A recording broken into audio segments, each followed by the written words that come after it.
விறுவிறுப்பா போயிட்டு இருக்கிற சிந்து பைரவில இன்னைக்கு என்ன நடந்ததுன்னு பார்க்கலாம் வாங்க. சிந்து சிவா கிட்ட நாளைக்கு நம்ம 2 பேத்துக்கு தான் கல்யாணம் நடக்க போகுதுன்னு சொன்னதை கேட்டு சிவா ரொம்பவே கடுப்பாகிறாரு. நீ என்ன பண்ணாலும் சரி, நான் உன்னை கல்யாணம் பண்ணிக்கவே மாட்டேன்.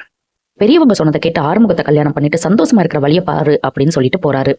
இங்க காயத்ரி ஆறுமுகத்துக்கிட்ட இந்த கல்யாணம் நடந்தே ஆகணும், இந்த கல்யாணம் நடக்கலைன்னா நானும் அம்மாவும் உயிரோடவே இருக்க மாட்டோம்னு சொல்றாங்க. நீ கல்யாணம் பண்ணதுக்கு அப்புறமா நீ குடிக்கவே கூடாது அப்படின்னும் சொல்றாங்க. தூரத்துல இருந்து இதெல்லாம் கேட்டுட்டு இருந்த மகா என்ன நினைக்கிறாங்கன்னா, எப்படியும் இந்த கல்யாணம் நடக்க போறது இல்ல, நீங்க 2 பேரும் செத்துருங்க அப்படின்னு சொல்லி ரொம்ப குரூரமா நினைக்கிறாங்க. அதுக்கப்புறம் பைரவி ஆறுமுகத்தை பாக்குறதுக்காக ரூமுக்கு வர்றாங்க.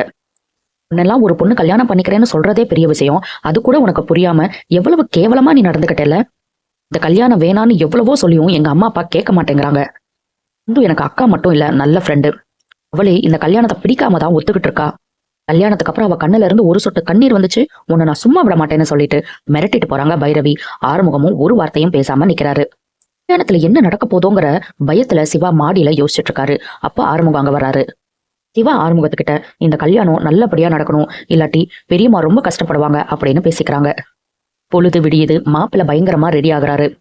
தங்கச்சி பக்கத்துல இருந்து அண்ணனுக்கு ஒவ்வொரு நாள் போட்டு வர்றாங்க, மோதிரம், செயின், வாட்ச் அப்படின்னு எல்லாமே. ஆறுமுகத்தோட அம்மா மட்டும் உள்ள வராம கோவமா வாசலுக்கு வெளியவே நிக்கிறாங்க. அதுக்கப்புறம் ஆறுமுகம் போய் உள்ள கூட்டிட்டு வராரு. இந்த குடும்பத்தோட பெருந்தன்மையாலதான் இந்த கல்யாணம் நடக்குது, இல்லாட்டி நேத்து நீ பண்ண அட்டூழியத்துக்கு இந்த கல்யாணம் எப்பவோ நின்றுக்கும்னு சொல்றாங்க அன்னபூர்ணி. அப்படி இப்படின்னு சமாளிச்சு இனிமேல் ரொம்ப நல்ல பையனா இருக்கேன்னு சொல்லி சிரிக்க வைக்கிறாரு அன்னபூர்ணிய ஆறுமுகம்.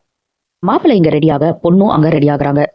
சத்யராஜ் சிந்து கிட்ட, நீ ரொம்ப நல்ல பொண்ணுமா, நேத்து நடந்தத பெரிய விஷயம் ஆக்காம நாங்க சொன்ன ஒரே காரணத்துக்காக எல்லாத்தையும் மறந்துட்டு கல்யாணத்துக்கு ரெடியா இருக்க பாத்தியா, ஆறுமுகம் நல்ல பையமா, உன்னை நல்லா பாத்துப்பான்னு சொல்லிட்டு போறாரு. பைரவி சிந்து கிட்ட, இங்க நான் மட்டும் தான் பைத்தியம் மாதிரி கதறிக்கிட்டு இருக்கேன், உனக்கு இந்த கல்யாணத்துல விருப்பமா, போயும் போய் இவனையா கல்யாணம் பண்ணிக்க போற அப்படின்னு கேக்குறாங்க.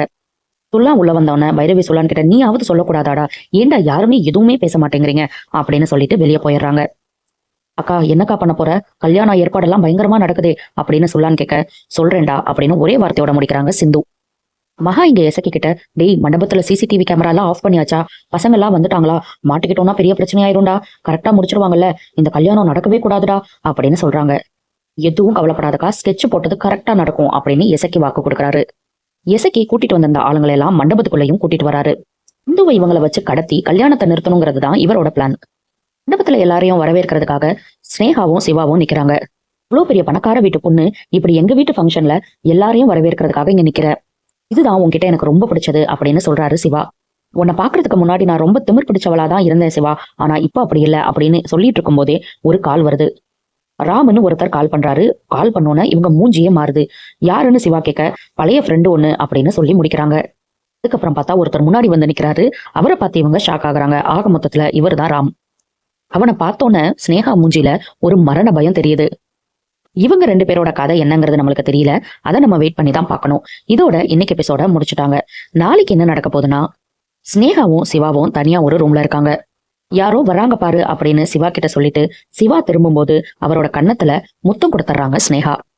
இங்க முத்தம் கொடுக்க அங்க கரெக்டா கதவை திறந்துட்டு உள்ள வர்றாங்க சிந்து. சிவாவும் ஸ்னேகாவும் பயங்கர ஷாக்ல நிக்க சிந்து இதை பார்த்து ரொம்பவே வருத்தப்படுறாங்க. சிந்து சைட்ல இருந்து எந்த பிளானும் இருக்கிற மாதிரி தெரியல, அவங்க யார்கிட்டயும் பேசுற மாதிரி தெரியல. நான் எசக்கி பயங்கரமா பிளான் போட்டு சிந்துவை தூக்க தான் போறாரு. ஆறுமுகம் பைரவி கல்யாணம் நடக்க தான் போகுது. ஆனா சிந்து சிவா கல்யாணம் எப்படி நடக்கும் அப்படிங்கிறது தான் பெரிய கேள்விக்குறியா இருக்கு. எப்படி நடத்தி வைக்க போறாங்கன்னு நம்ம பொறுத்திருந்து பார்க்கலாம். அடுத்தடுத்து சிந்து பைரவில என்ன நடக்குதுன்னு தெரிஞ்சுக்க சப்ஸ்கிரைப் பண்ண மறந்துடாதீங்க.